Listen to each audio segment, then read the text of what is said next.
I think we're gonna talk about another movie that came out last month, right, or this month? Came out last month. Came out in February, but it came out 2 weeks ago. Yeah, and it's got a weird thing about the release. You know, it's released in theaters, but That's for some right. time, and then it's gonna be on Netflix, I think. So it's Annihilation. So Annihilation has the domestic distribution is in theaters, and I'm not sure who did the distribution, whether it was like Columbia or Sony.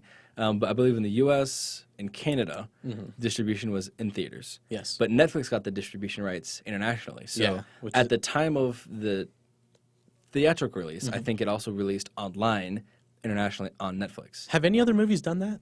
I know that there have been some things that have done that, Yeah. but I don't know if they have been released concurrently at the same time. Yeah.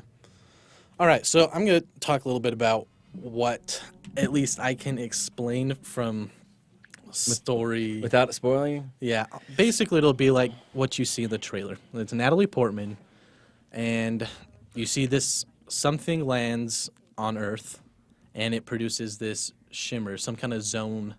It's a zone where they send people in, but nobody has come out yet, and the only person to have come out is Natalie Portman's husband.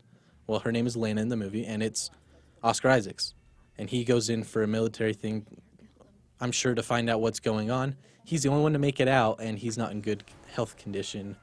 And so that puts Lena at the motivation to want to go in and figure it out, since she's a biologist. and potentially save her husband. Yes, figure out what's going on, save her husband. Now, that's how it would be if it were...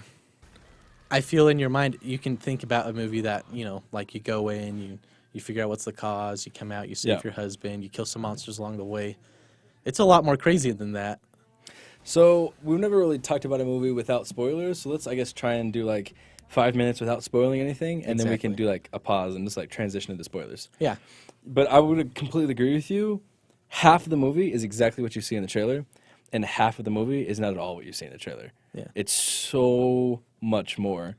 I saw this movie, and I was severely surprised at how scary this movie was. Yes. Because from the trailer, it looks like it's like a sci-fi weird movie with maybe like a little hint of scary.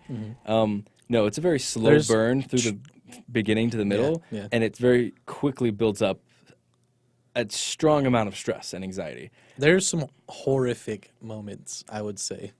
That So much so that I Yeah. would say the scariest scene in any movie I've ever seen is in this movie. I wouldn't say this movie is the scariest movie I've ever seen, but there was about 4 minutes when I was in a theater with 300 people and everybody was reclining into their seats, uncomfortable, scared, and leaning Yeah. over the person next to Yeah. them saying like, what in the hell is going on? Yeah.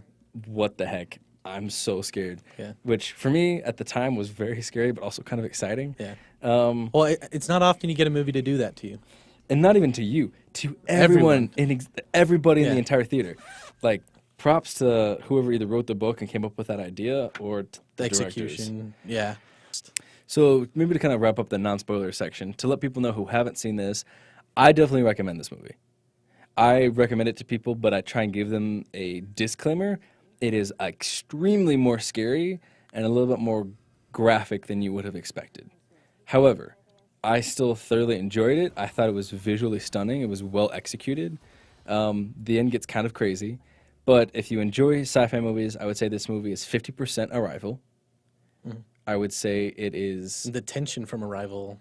It's very, very similar. Yeah. Very similar to Arrival. So I would say it's 50% Arrival, 25% The Day the Earth Stood Still, and 25% a mixture between Pathogen and Alien. just to give my thought. It is probably my second favorite movie of the year as of right now, Out of all 5. or tied. I've only liked Black Panther and Annihilation, but for two completely different reasons. Sure. But It's a good movie. those are my. I'm tied right now with those two, and so I will say that if it's a different movie, don't go in thinking, if you like Black Panther, you like this. No, I'm just saying it's, for me, it made me think a lot. I would agree. My roommates and I spent 4 hours after the fact talking about this movie. And as always, that was another short clip from our podcast, Cinemacast, which we record weekly. Now, if you want to see more clips, click here or there or anywhere, and it'll take you to more clips from the podcast. Thanks for listening. Catch you the next time.